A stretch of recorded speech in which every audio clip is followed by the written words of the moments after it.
Good morning, everybody, and welcome to the Meta Cafe. Grab your cup of coffee or your tea, sit back and enjoy the daily astrology, human design, whatever else it is that we feel like we want to talk about this morning. I hope everybody's doing well. I see a couple of people out there, so welcome. And can you believe it? It's the last Friday of 2018. I can't believe it. I just can't believe it. The year has gone by in a flash, and we are looking at moving into 2019. Just wow. It's been an interesting year, I'm sure, for everybody. While Jupiter had been in Scorpio, there were lots of lessons to be learned, lots of issues that we were healing through. And now, with Jupiter off into Sagittarius, we have the hope, the audacity of hope, even of moving forward with optimism and in making some huge strides in our world and indeed in our personal lives. In fact, I'm betting that people this morning are already feeling the energy revving up, right? Like you want to get going. You're tired of pussyfooting around, if you will. You're tired of waiting. You just want things to happen. I'm going to urge caution because it's not quite the time yet. I mean, obviously, we're going into a holiday weekend, and the last thing that we need to do is make big changes today or tomorrow. It's best to wait until we actually get beyond New Year's Eve. So, New Year's Day, you have my blessings if you want to take off and run with the ball. Please do. But up until that point in time, I'm going to urge caution, right? A little bit of caution, just a little bit longer. And that's because Mars is in the last few days of its transit through the sign of Pisces. Mars is a planet that's made of fire. It's a fire energy. And you put fire in water and you get a bunch of steam. Now, if you can harness the steam and make it work for you, then great. But most times, without a lot of effort, steam isn't going to work for you. It has to be under pressure, it has to be focused. Some of you may have been able to use that energy to your advantage. But for most of us, unfortunately, we have not been able to harness that energy. And it's really more frustrating than anything to try to make things happen in a time where it's not really indicated that, that would be successful. But New Year's Eve, Monday, that all changes as Mars moves out of the sign of Pisces and into the sign of Aries, the sign it rules. So now we'll have a fire planet in a fire sign, and we'll be able to see our way forward. So why don't we take the last couple of days here then of 2018 and go inward and take a look at what it is that you really want to accomplish in 2019. And we do that by looking backwards first, right? January I'm sorry, I've managed to come up with a cold, and now that I'm talking, my throat is going to start getting dry. The god of January, if you will, is the god Janus, who is a two-headed god, one head facing forward and the other facing backward. So this is a great time for us to kind of do that looking backwards into 2018. What did you learn? What did you not get accomplished? What did you accomplish? And then a little bit of looking ahead. What does it look like for 2019? Where do you want to go? What do you see that you want to accomplish? What do you want to change? But without necessarily taking the steps yet to do that. So we have this bridge right now that we're on as far as being able to see ahead and see behind, and to be able to come back into the now and make, some conscious decisions about what we're going to do. My worry for everybody is that on December 31st, when Mars, lightens up and begins this move of action, that we're going to take, steps. We're just going to jump, right? We're going to just leap and do things. And I want you to do things, but I want you to do them deliberately with a plan and with an idea toward taking what you've learned in 2018 and applying it to 2019. So let's see who I have out here this morning. Good morning, Suzanne. Good morning, Mimi. Oh, she's in the gallery today. That's always sounding so exotic to be in the gallery. Good morning, Terry, my husband. Debbie, good morning to you. Vanita, good morning to you. Lynn, good morning. She now have my coffee in my correct cup this time, my grandma cup, with my little Y guy, little Wyatt, and Bailey and Kendra, who are also sort of step grandchildren.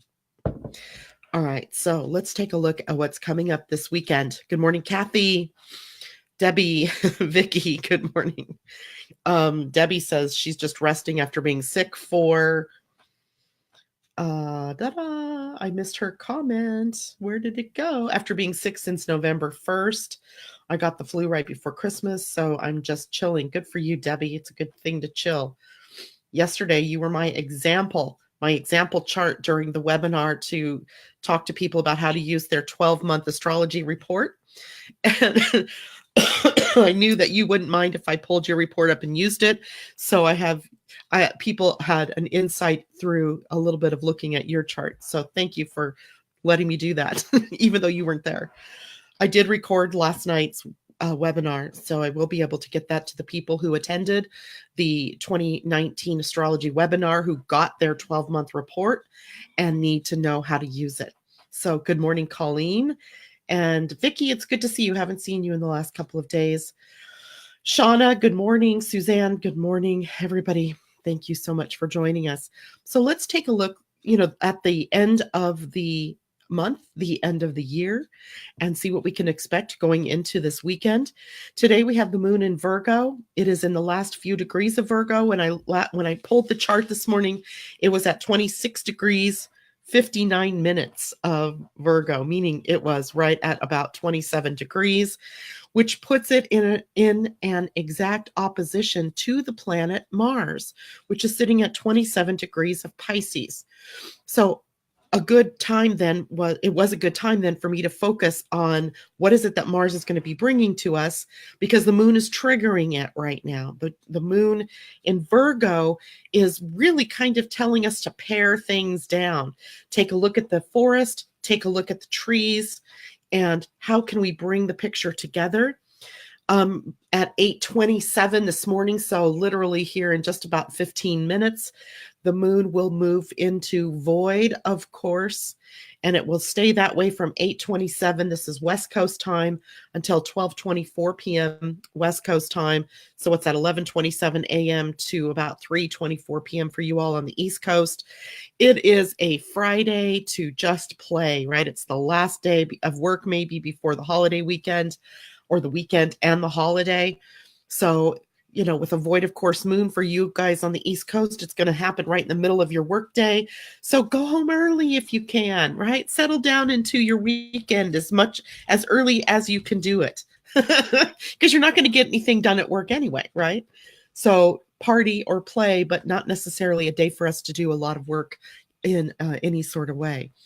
So, and for those of us on the West Coast, it is really just the early part of the day. By afternoon, things will clear up and you'll be able to do some more stuff. That means the moon then will be in Libra, and it will be all about bringing harmony and balance and fairness and justice and all those wonderful things, diplomacy, tact, into our lives. Letting go of codependence. The moon might spotlight that for us, where emotionally we are codependent, and where we need to look for interdependence. And it is usually a good time when the moon is in Libra. It focuses on our relationships, our emotional connections to one another. And the moon is in Libra from the latter part of the day today all the way through Saturday and most of the day on Sunday. So we have really what amounts to a beautiful weekend relationship-wise, as long as things are not out of harmony. If you are like me and have Libras in your life, you are always ever watchful for them getting out of balance, because it doesn't take much for sometimes for Libras to get out of balance, and then they go down into the dark hole, or they go soaring to the heights, waiting for that time when things can come back into balance and harmony for them. Late in the weekend, the moon will finish its transit through Libra and move out into Scorpio, and we begin the new year and the new week with the moon in Scorpio.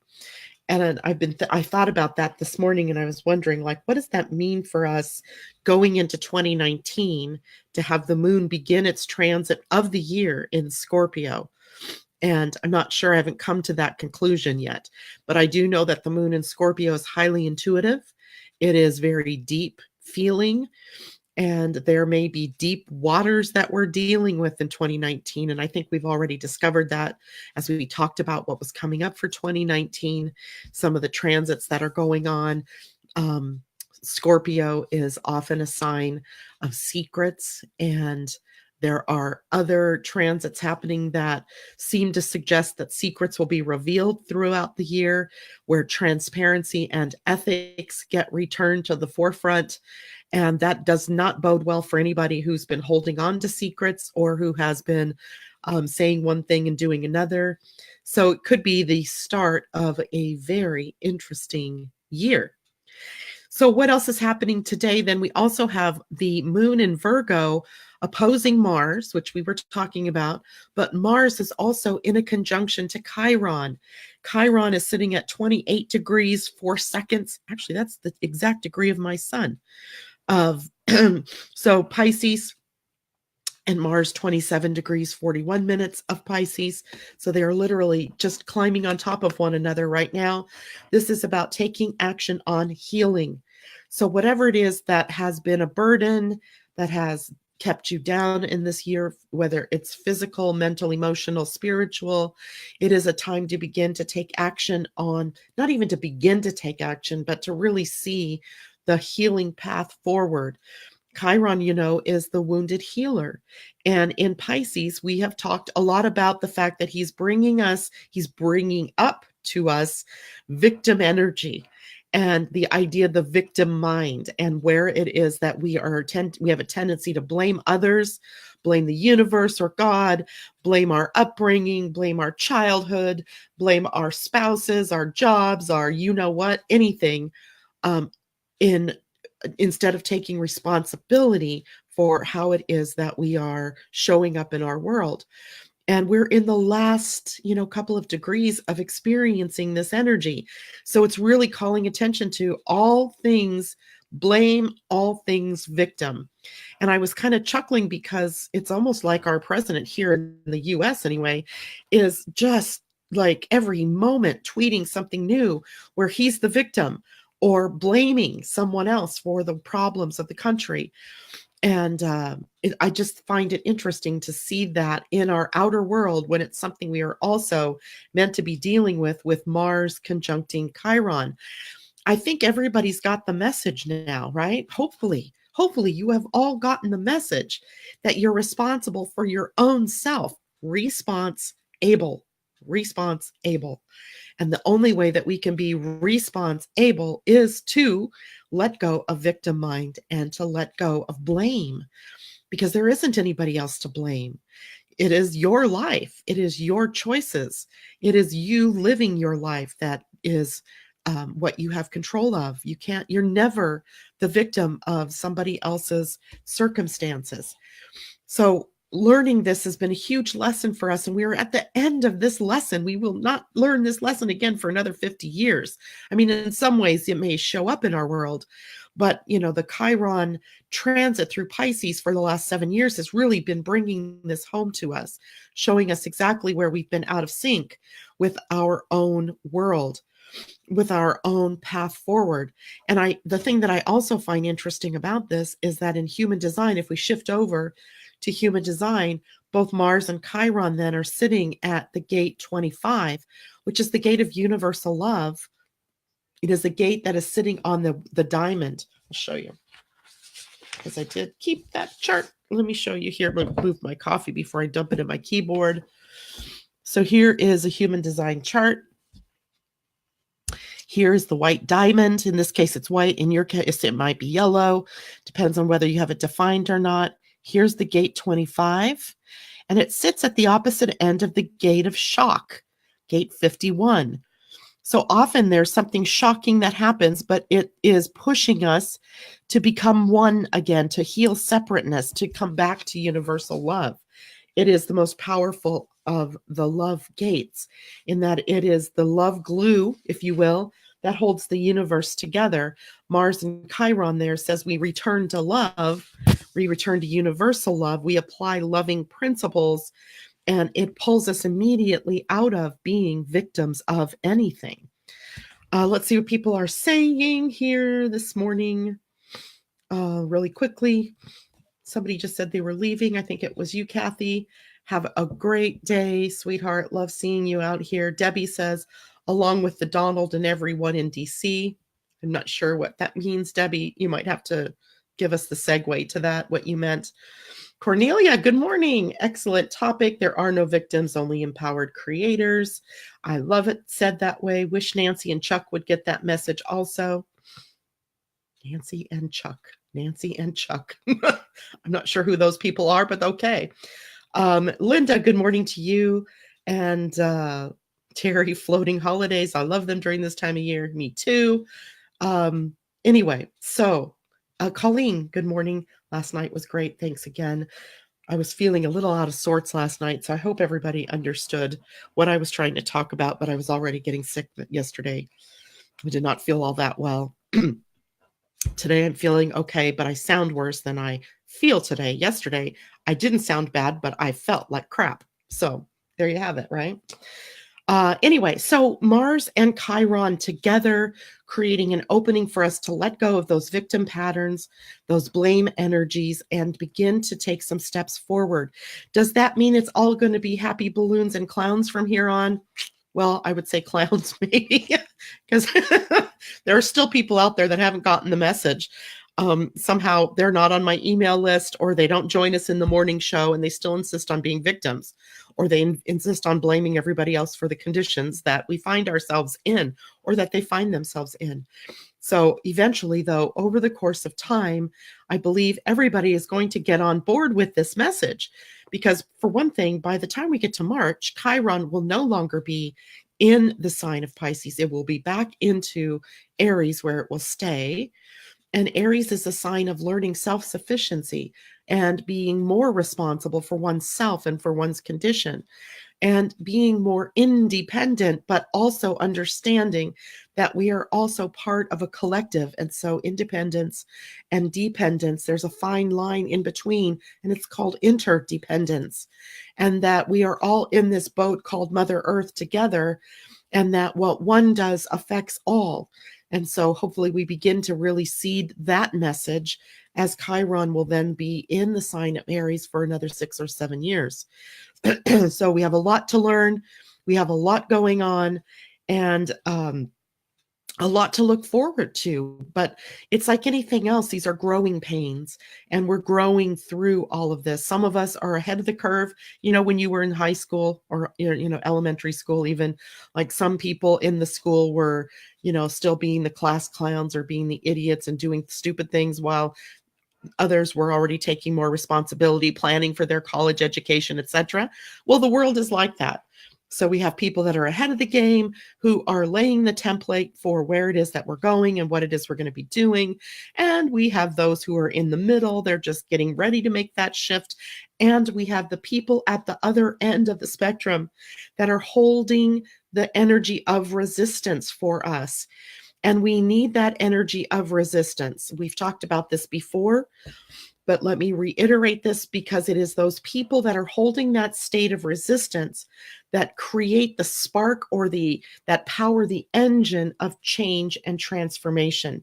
So remember, I was talking about an ice cube, right? An ice cube.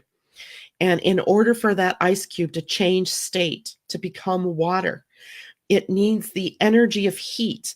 Heat creates the resistance between the molecules to create melting. And when that then melts, it undergoes a change of state. Now, if we want to take water and we want to make it undergo a change of state to water vapor or a gas, we need to inject more resistance, more heat, and it undergoes another change of state, which, by the way, looks a lot like ascension, right? Ascension, moving up, changing state from solid to liquid to gas. And it all begins because there's resistance. There are those percentage of the population in this case that are holding the tension of the old, and the people in the middle who are about ready to make that shift, and those people at the other end who have already made that shift or are, pulling the rest along. So we need the resistance, but we don't have to get fooled by them or get caught up in their game, right? We need that 10%. In fact, in a presentation I did a few years back, somewhere along the line, we determined it was about 10% of the population that really holds the state of resistance. And it is about another 20 to 30% that are holding the balance in the shift. And then really, truly, there's more like 40 or 50% of the people that are, really already looking at what's ahead and moving in that direction. The reason I bring all this up is it's really about hope. It is really about the fact that things are moving along just as they're supposed to, even when it looks crazy out there, and even when people are doing dumb things, even when it appears like no one's ever going to learn the lesson and, keep creating the same energies over and over again. It is moving us in the right direction. I seem to forget that myself at times. Let's see, what is everybody else saying right now? Patricia, good morning to you. Alex, good morning to you. Mimi says Aries and Chiron feels like self-healing and learning how to self-heal, indeed, and perhaps teaching others to self-heal. It's interesting because there are a lot of people out there who are just now entering into or getting ready to enter into their Chiron returns, right? So those of you who were born in the 70s, from about 1970 all the way through 1978-ish, 77, 78, you were all born with your natal Chiron in Aries. So you guys are going to be going through the biggest healing. Well, those of us who were born in the 60s and into the very late 1960s and maybe even early 1970, we're the ones completing the victim blaming game. So it's interesting as we transition over, there are new people coming in that were kind of seeded with that energy of self-healing, that it will become very apparent that there are new modes of healing on the planet, new ways of taking care of oneself. In other words, I believe that what we start to see is less reliance on pills and on doctors and on therapies other than the alternative ones, the ones that return the choice and the power to our own selves to heal our own bodies, including our own DNA, which I find extremely exciting. So I believe that's the direction we're definitely going in. So fun, fun, fun. Anyway, let's see. Anything else here? Okay. So the other thing occurring today and taking us into the weekend is Venus in a sextile, which is a 60-degree angle, which is an angle of good sharing of energy with the planet Pluto. There are very deep emotional energies that are moving through here, and not deep in a bad way where, we're somehow projecting all our stuff onto other people, but where we can really see into the depths and we can really see the truth of some things where before we couldn't. So today's a really good day for us to be engaged with one another, to work within, your community, within your family, to, strengthen your relationships, to find the common values that we have. I know today's probably not a day where everybody's working a whole lot, but we might really be able to see some of the more commonalities that we have and to work on strengthening those kinds of values rather than the more crazy things that are happening in terms of what we think our values are in the world. So a great day. It speaks mostly to your personal relationships and how you empower yourself, but not only that, how you empower others to be themselves, right? It's really about empowering one another. Remember, was it last week? Yes, it was last week where the Earth was at the gate 10. And we talked about the ability for that particular gate to take us into some verbal slicing and dicing or into some of the most sweet, empowering words available on the planet. Well, here we have now not empowering the words, but empowering the emotional connections with one another. And that takes us into much deeper territory. Let's see, over the weekend, Over the weekend, there are no other outer planet type things happening. It is all the moon. So that means these feelings, these things that I'm going to talk about next, are more fleeting. They may be in action for a couple of hours and then they shift and they move on, and something else replacing it. And so we come into the point on Saturday where the moon is squaring the sun. We are now reaching the point of the crisis of consciousness where we are having to go internal. Remember, it all began with the new moon back in early December. And that new moon, whatever the intentions were that we set at the time, we hit the first crisis point the week later. Then we hit the full moon last weekend. Or what was it like? Yeah, I guess it was, gosh, time flies. And then now we're hitting the last square, and that is the crisis of consciousness, where now we have to shift on the internal to be able to accommodate all of the things that we wanted to enact in our lives. So it's not about that the outer world is stopping you. It isn't about the obstacles or the resistance that you met with in the outer world. Now it's what is the resistance in your inner dynamic? What's in here that's stopping you from moving forward or from taking the next steps or from being who you want to be or intending and manifesting from your desires.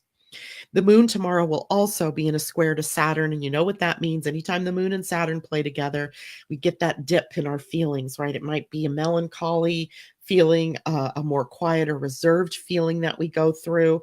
It is a time to simplify, find the good in everything. And if you can't, then just be quiet. Get a good book out, get your cards out and start playing with your cards, which, by the way, I drew cards. And allow yourself to feel that energy, but not to go into a deep state of depression or sadness or melancholy. It is transitory. It is moving on and moving out. And we will also at that same time have a sextile to Jupiter. That's a more happy placement. It is a restoration of optimism, even though you may also be feeling that tension of the slight, dip in your energy. This was one of the things that we talked about last night in the webinar as well, is that often in your reports that you receive, or even in your readings that you get, you may find that there are conflicting energies. One may say, this is a happy day, go for it, do everything you can to, make yourself happy. And then later it'll say, two down, it says, oh, bad day, don't do anything, hide, go into the closet kind of thing. It never says it that way, but you get my drift, right? That there seems to be these conflicting things that are going on. And the best rule of thumb is to remember that the planet involved, if it's the moon, it's transitory. This too shall pass. If it's a planet that is going to be longer lasting, then it is about that tension, that conundrum that we have. How do we find the solution to the problem that we're experiencing? It's not about that there are these two things that put you in a quandary. It is about creating that resistance that allows us to take the next step, right? To evolve, to grow, etc. And you're going to find that often. I find it almost every day as I'm looking at what's going on. Here's a big one: Saturn in a square, or moon squaring Saturn, but also sextiling Jupiter. Right there, there's one that takes you down into that sad state, depressed state, if you will, and the other one that's swinging up to optimism.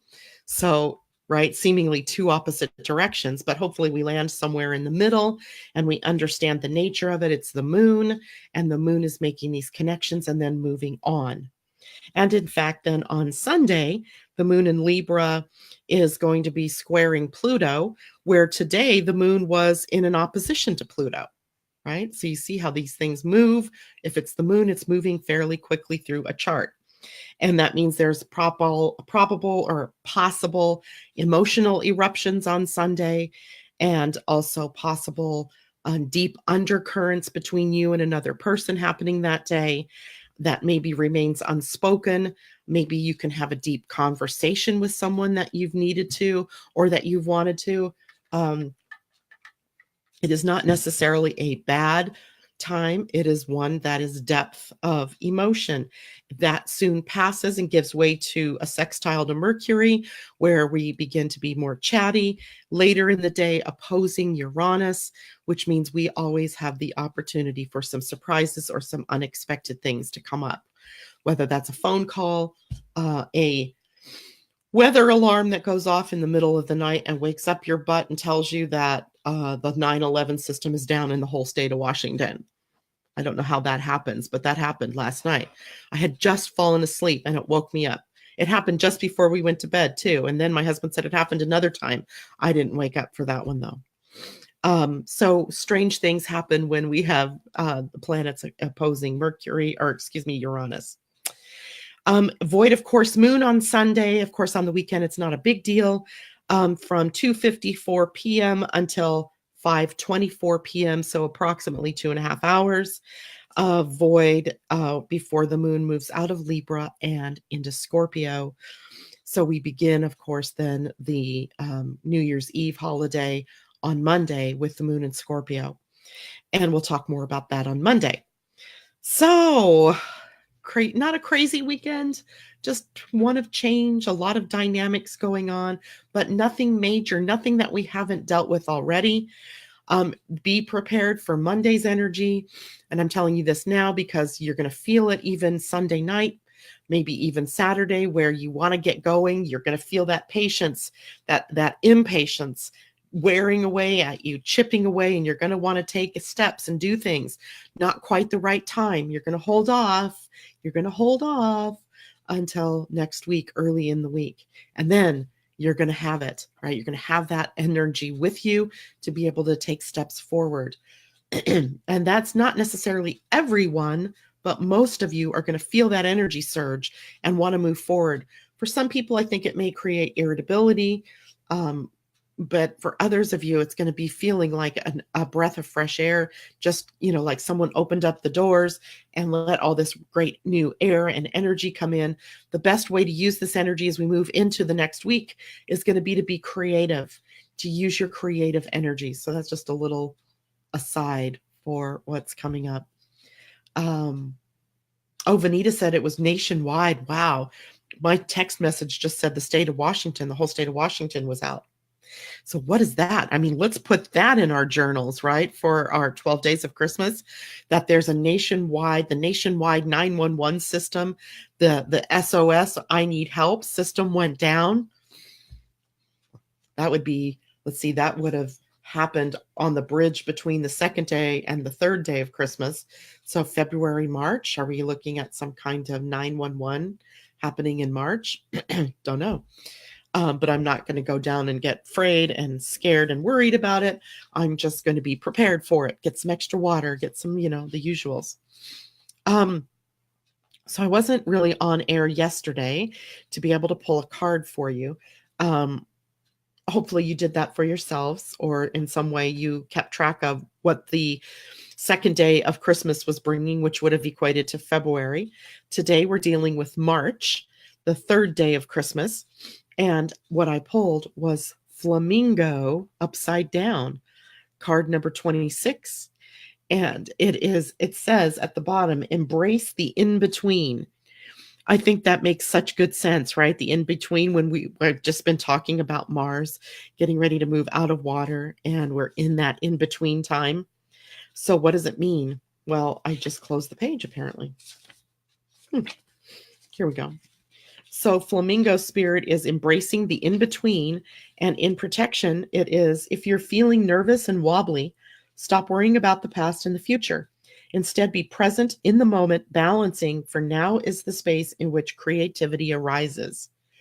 Creativity is your birthright, but if you're moving too quickly in an attempt to avoid the discomfort of transition, you can blind yourself to the miraculous possibilities that are before you now and those just coming into being. The past has its lessons and planning has its merits, but right now you may be imbalanced because you're becoming too nostalgic for what once was, or too anxious about what the future holds. There is time to plan carefully. For now, be still and know that Spirit is here, co-creating with you in the moment. The next step will appear when it needs to appear. Relax into a state of equanimity and balance so any anxiety can transmute into trust and faith that all will be as it will for the highest good. That's perfect, right? Perfect for us sitting here in the balance. So this card, Flamingo Reversed, would be for the month of March. And I see our darling Suzanne has put up what the angel number 8 means, because 26, we add up the digits 2 plus 6, which equals an 8. So you can read through that. She's got that posted here on the page. Also, the number 8 is interesting because it is, let's see, there was a girl that I knew that was a numerologist. She called herself the celebrity numerologist, Michelle Arbeau. And she used to talk about the number 8 being the God number, and the God and man number, because it represents infinity and going on and on. So it's an interesting number altogether that we have coming up. Shauna says, is the 25th or the 26th the first day of Christmas? The 26th. So we go from December 26th to January 6th. And isn't it interesting that, in at least from my days of being a Lutheran, the 6th was Epiphany. It was the day of Epiphany. So the very last day of Christmas is the day of Epiphany. I find that interesting. And it's the last day that we, are in the 12 days of Christmas. So thank you, Suzanne, for posting that. Mimi says she will happily go with creative play. That's the way to get through this. So because it's a weekend, and because that means we're going to have 2 other days, I'm actually going to draw 2 more cards.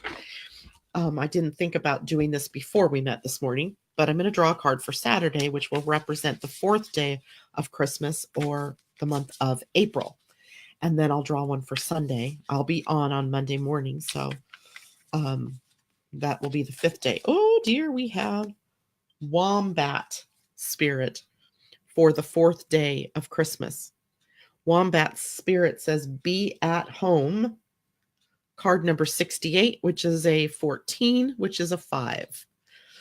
So there we have it, Wombat Spirit. I think we've gotten that card before too. Interesting, right?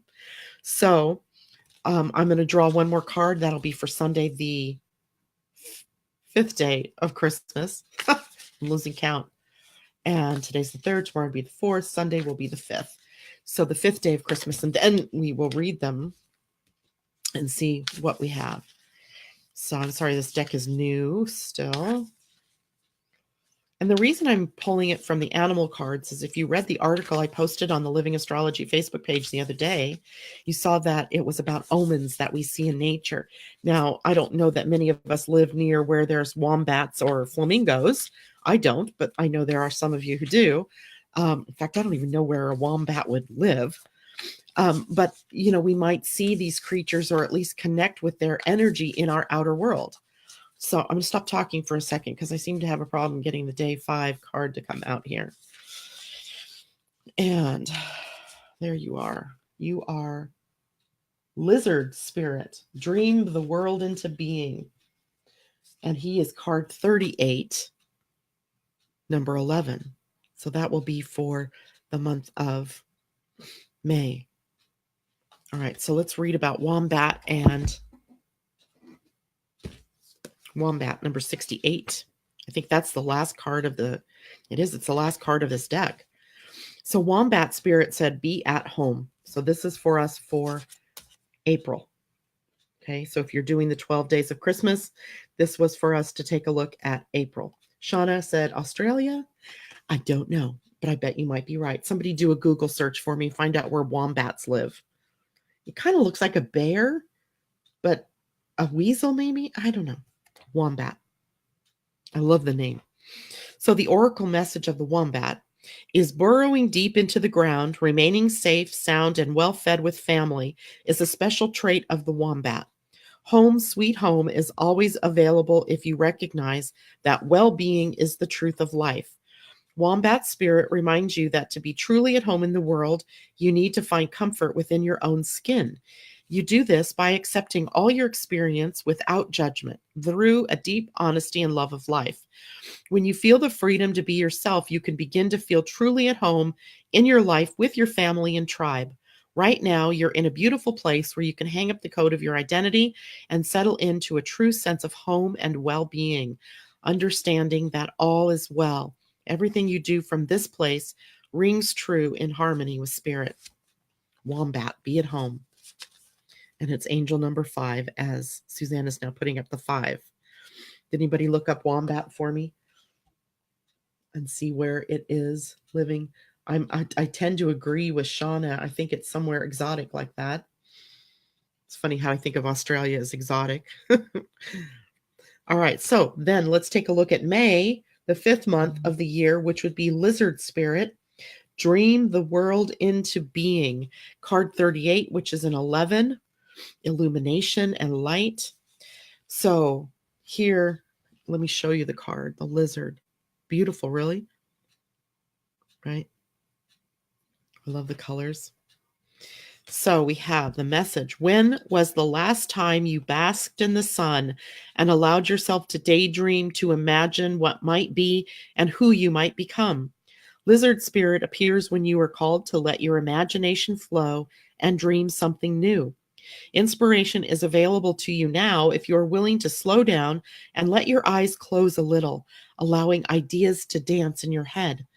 What might come into being if you were to pursue your dream? How might you grow and expand if you allowed yourself to dare to believe in the impossible, making it possible first in your dreaming mind and then in the world as you co-create with spirit? Give in to the power of imagination, and soon your dreams will become clearer. The steps will reveal themselves, and what was ephemeral will begin to coalesce into form. Dream it and be it. Spirit asks you to dare to dream big. I love that. That's a great card. So we have wombat and we have flamingo for March, wombat for April, and lizard for May. And remember, flamingo was upside down. Here we go. Wombats are short-legged, muscular, quadrupedal marsupials that are native to Australia. Good one, Shauna. Thank you, Vicky. And then Shauna says they are adaptable and habitat tolerant and are found in forested, mountainous, and heathland areas of southeastern Australia, including Tasmania, as well as an isolated patch of about 300 acres in Epping Forest National Park in central Queensland. So definitely our Australian buddies, wombats. Okay, now I also drew a card from the other deck for us for the weekend. And by the other deck, I mean the Wisdom of the Oracle, right? And that I call that Baron Reed as well. And this card, I'm not sure we've had this card. We may have. It looks familiar, but then again, I might have gotten it. And the card for us for the weekend was card number 43, Deep Knowing. You see the moon with the owl sitting on top of it. Maybe that's the earth with the moon sitting on. No, that's the moon. And the earth. Hell, I don't know what that is. Looks like the moon with the owl sitting on top of the moon and maybe Mercury sitting on top of the owl.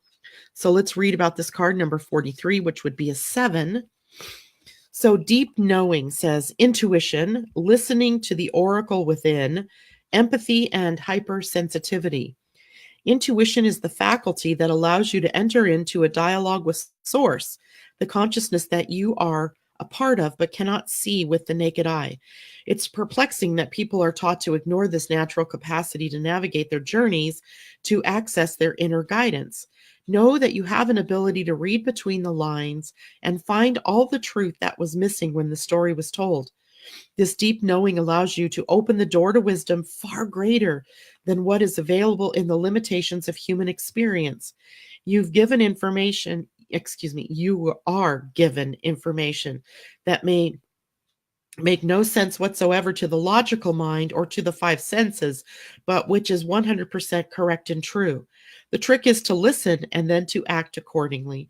You're now invited into the sacred dialogue of deep knowing, so tune in and trust your vibes. They will be right. Ask and you will receive answers from unusual sources. Like that. I like that. So there we have it. And our friend Suzanne has put up angel number 7, which was what this card added up to. Lynn says, love this practice, Janet, for looking at 12 days after Christmas corresponding to 12 months ahead. I'm using the Wild Unknown Animal Spirit Oracle for her daily read. I love that. That sounds really fun. It might be fun to use other decks too. You can intersperse them. I'm just using the animal deck for us here, but for your own practice, when you're drawing your own card, you can use the same deck each day or maybe a different deck. It's up to you. You just follow your intuition into what it says. When I first learned about this was years ago, this practice of following the 12 days of Christmas. I learned it a little differently at first, and I actually found it to be a little more confusing that the first day of Christmas equated to the first day of the astrological year, which would have actually been when the sun moves into Aries at the end of March, or at the spring equinox, or the fall equinox if you're down under. And that gets to be a little more complicated. I like this method, right? Equating it to the month of the year. But know that there are other uses. You could look at it through the astrological lens, or even through the pagan wheel of the year, the witch's wheel of the year.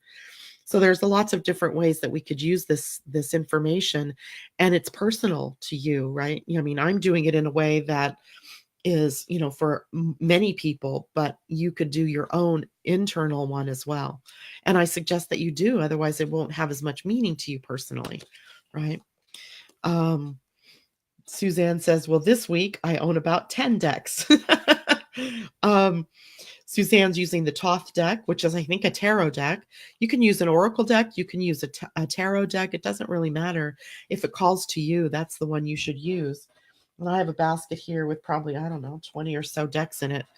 I would go crazy if I tried to use all those decks. Right now, I'm really liking the 2 Colette Baron Reed decks here. And so that's my choice, but you can choose to use whatever it is that you want, whatever has most meaning for you. All right. Well, I think I'm done here unless people have questions. I don't see any. I'm going to go scrolling back for a second to see if I missed anybody's questions. Alex says, LOL, I wonder what Australians find exotic. Canada? Maybe so. The Arctic? Alex says, wow, lizard is on spot for me. Also helps. My birthday is May 11th. Wow, an 11 for the 11. That's awesome. Thank you, Shauna and Vicky, both for looking up wombat for us and telling us what it means. Thank you, Suzanne, for telling us all the numbers. And that's about it for me. I will see you all on Monday morning. We'll take a look at the week ahead, at the month ahead, at the year ahead, maybe. I don't know. We've already looked at the year ahead. Let's bring it in and look at the week ahead and the month ahead for January. Colleen says she's using Spirit Kitties. Is that a card deck? Or you? I'm sorry, I'm laughing at this, but I think it's funny because you can watch your own animals and also get a sense for what's happening. So if your kitties are spirit kitties, watch your own kitties. Their behaviors will tell you a lot about what's happening too. It's an oracle deck. Oh my God, I'm going to look that up after we're done here, Colleen, because now I got to know. Mimi, you are a cat lover as well, so maybe you need to look into the Spirit Kitties deck too. I love it. I love it. All right, guys, take care. I'm going to go rest my voice. Take care. Have a great day. Much love to you. See you all Monday morning for the last day of 2018. See you then. Bye.